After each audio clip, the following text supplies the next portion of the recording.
મિત્રો, ગુજરાતમાં અનેક દેવી દેવતાઓના નાના મોટા મંદિર આવેલા છે, જેમાં દરેક દેવસ્થાનનું અલગ મહત્વ હોય છે। એવું જ એક બનાસકાંઠા જિલ્લામાં આવેલું આશરે 750 વર્ષ પૌરાણિક આઈ શ્રી શેણલ માતાજીનું સ્થાનક, જ્યાં એવું કહેવાય છે કે ભક્તો રડતા આવે છે અને હસતા હસતા જાય છે। માં ભગવતીની સાચી શ્રદ્ધા અને વિશ્વાસથી એકવાર માનતા રાખી દે કોઈ ભક્ત, તો એના ધાર્યા કામ થઈ જાય છે। અને સાચા હૃદયના ભાવથી આઈ શ્રી શેણલ માનું સ્મરણ કરે અને કોઈ બેન દીકરી, કોઈ ભક્ત કે બે ઉના આહુડા પાડી દે, તો મારી માં શેણલ એની વારે આવે છે।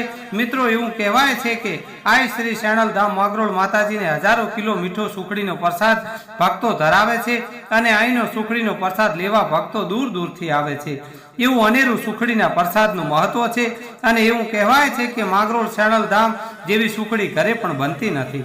પરંતુ મિત્રો, આપને જાણીને આશ્ચર્ય થશે કે માગરોળ શેણલ ધામનો સુખડીનો પ્રસાદ મંદિરની બહાર